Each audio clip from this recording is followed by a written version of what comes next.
So এখন আমি দেখাচ্ছি আপনাদের কুইক সেল করে। এই ডিভাইসটার দুইটা কি থাকে, একটা হলো মাস্টার কি আর একটা হলো আপনার ক্লার্ক কি বা ম্যানেজার কি। এটা হলো ম্যানেজার কি। এই যে ম্যানেজার কিটা আমরা এখন ইন করলাম, এই যে ইন করে অন করলাম, এই যে ক্লার্ক ওয়ান। আর এখানে দুইটা অপশন কাজ করবে, একটা হলো রিপোর্ট দেখা যাবে আর একটা হলো আপনার সেল করা যাবে। তো আমি প্রথমে সেল করতেছি যে একটা প্রোডাক্টের দাম হলো 10 টাকা, এটা হলো ডিপার্টমেন্ট ওয়ানের প্রোডাক্ট। আর একটা প্রোডাক্ট সেল করতেছি কয় টাকা, 5 টাকা, এটা হলো ডিপার্টমেন্ট টুর প্রোডাক্ট। ওকে, তারপর আরেকটা প্রোডাক্ট সেল করলাম কত টাকা, 20 টাকা। 20 টাকা, এটা হলো ডিপার্টমেন্ট থ্রির প্রোডাক্ট। তিনটা প্রোডাক্ট আমরা অ্যাড করলাম। তো এখন যদি আমরা সাব টোটাল দিই, এই যে 35 টাকা হয়েছে। এখন যদি আমি ক্যাশ দেই তখন কিন্তু রিসিপ্টটা প্রিন্ট হবে। এই যে দেখ, রিসিপ্টটা প্রিন্ট হয়েছে এবং কোন ডিপার্টমেন্ট থেকে কত প্রোডাক্ট কিনছে সেটা দেখা হয়েছে, কোন টাইমে কে সেল করছে সেটা ডেট লেখা আসছে। এবং আপনি চাইলে উপরের লেখা নিচের লেখাটা কাস্টমাইজ করতে পারবেন। ওকে, ক্লিয়ার। আমি আবার একটা সেল করে দেখাই। একটা 45 টাকা হলো ডিপার্টমেন্ট থ্রির একটা প্রোডাক্ট, আর একটা প্রোডাক্ট সেল করলাম আমি 15 টাকা, ডিপার্টমেন্ট ফোরের প্রোডাক্ট। সাব টোটাল 60 টাকা। এখন আমাকে যে কাস্টমার সে দিল 100 টাকার একটা নোট দিয়ে, যদি আমরা ক্যাশ দেই, এই যে দেখেন,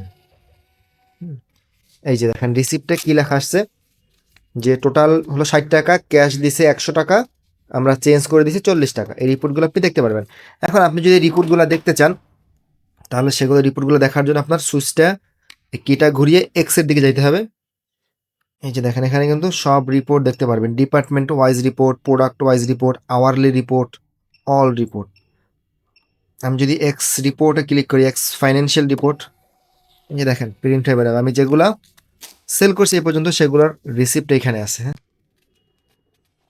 আমি যদি ডিপার্টমেন্ট ওয়াইজ দেখতে চাই, এই যে দেখেন সেই রিপোর্টগুলো এখানে দেখা যাবে। আচ্ছা দাঁড়ান দেখাচ্ছি, ব্যাকে যাই। জি দেখেন ক্লার্ক রিপোর্ট। আচ্ছা আমি ব্যাকে যাবার একটু, পিএলইউ রিপোর্টে আপনি প্রোডাক্টগুলো দেখতে পারবেন, যেমন দেখাচ্ছি এই যে অল ওয়ানে ক্লিক করে কোনো ডাটা নেই, আমাদের কোনো প্রোডাক্ট ওঠানো নেই। হ্যাঁ, সো রিপোর্টগুলো এখন আসতেছে না, যখন আপনি প্রোডাক্ট উঠাবেন তখন রিপোর্টগুলো দেখতে পারবেন। সো বেসিক্যালি এটা এভাবেই কাজ করে থাকে। এখানে আরও অনেক জিনিসগুলো আছে, সেগুলো আপনি নিয়ে ঘাটাঘাটি করে দেখতে পারবেন। এই যে হাওয়ারলি রিপোর্ট, এই যে রিসিপ্ট প্রিন্ট অফ অফ, এই যে এই বাটনটা চাপ দিয়ে আপনি এই যে দেখেন যখন এখানে আর লেখায় ক্রস আসবে তখন ভাববেন যে এটা রিসিপ্ট, মানে তখন এটা ধরে নেবেন যে এটা রিসিপ্ট প্রিন্ট হবে না। এই যে এখন কিন্তু প্রিন্ট হবে। হ্যাঁ, সো এভাবে করে কাজ করতে হবে। এই যে এক্স ক্লার্ক রিপোর্ট, এই যে দেখেন কখন কি সেল করলো সেগুলো চাপ এখানে দেওয়া আছে। সো আপনি নিয়ে প্রথমে মেশিনটা রিসিট করে আপনার মতো করে নেবেন। রিসিট করার জন্য আপনার লাগবে হলো মাস্টার কিটা। এটা হলো মাস্টার কি, এটা এটা এর ভিতরে আস্তে করে ইন করে দিতে হবে।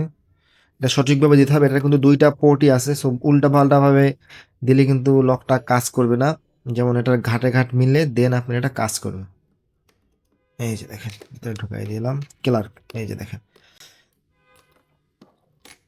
আপনি পিতে আসবেন, এই যে দেখেন এটা হলো পি, এই যে পি। এই পিতে আসার পর এখান থেকে আপনি চাইলে অ্যাডভান্স ম্যানেজমেন্টে গিয়ে এই যে ফরম্যাট, এখানে যদি আপনি এন্টার চাপবেন ডাটাটা কিন্তু ফরম্যাট হয়ে একদম নতুনের মতো শুরু হবে, যেন আপনি আপনার মতো করে কাজ করতে পারেন।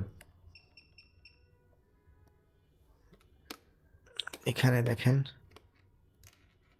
এটা হলো ম্যানেজার, যে সেল করবে সে ম্যানেজারের হিসাবে। এখানে আর একটা সেল করে দেখাচ্ছি যে ডিপার্টমেন্ট ওয়ান থেকে 10 টাকা, 200 টাকা ডিপার্টমেন্ট টু থেকে, তারপর 45 টাকা ডিপার্টমেন্ট সেভেন থেকে। এখন যদি সাব টোটাল দেই, এই যে দেখেন 255 টাকা পেমেন্ট দিল কার্ডে। এই যে দেখেন পেমেন্টটা কেটে দিল ক্রেডিট কার্ডে, এই যে 255 টাকা হয়ে গেছে। হ্যাঁ, এখন যদি আমরা আর একটা প্রিন্ট দিই,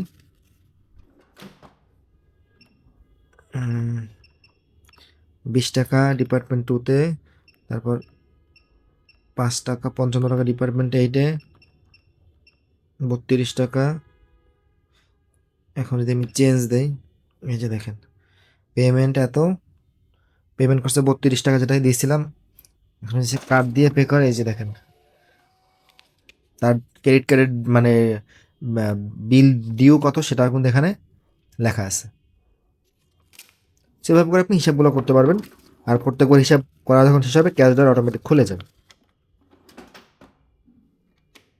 আর এই ড্রয়ার খোলার জন্য একটা আলাদা কি আছে, সেই কিটা আপনাকে প্রোভাইড করে দিব যেন আপনি কাজটা করতে পারেন, মানে এটা লক আনলক করে রাখার জন্য।